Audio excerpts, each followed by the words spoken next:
వెంకటేశ్వర స్వామికి ఎవరైతే ఉపవాస దీక్ష చేస్తారో ప్రతి శనివారం ఒక్కసారి ఈ నియమాలను తెలుసుకోండి. ఎందుకంటే వెంకటేశ్వర స్వామి ఏది కోరినా సరే వరాలిచ్చే వడ్డీ కాసులవాడు. కాబట్టి వ్రతం చేసేవారు శనివారం రోజున తినే ఆహారంలో ఎట్టి పరిస్థితుల్లోనూ నూనె వాడకూడదు. పూర్తిగా నెయ్యితో తయారు చేసిన ఆహార పదార్థాలను మాత్రమే భుజించాలి. మధ్యాహ్నం ఒక్క పూట మాత్రమే భోజనం చేయాలి.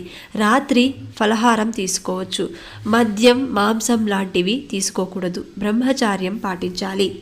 ఎవరైతే ఈ నియమాలను పాటిస్తూ 7 శనివారాల వ్రతాన్ని ఆచరిస్తారో వారి కోరిక తప్పకుండా ఫలిస్తుంది. ఇక ముడుపు ఎలా కట్టాలంటే, వ్రతం మొదలుపెట్టిన మొదటి రోజు ఒక పసుపు వస్త్రంలో 11 రూపాయలు దక్షిణ ముడుపు మూటలా కట్టి శ్రీనివాసుని పటం ముందు ఉంచి ఈ యొక్క సంకల్పం నెరవేరితే తిరుమలకు దర్శనానికి వస్తానని మొక్కుకోండి.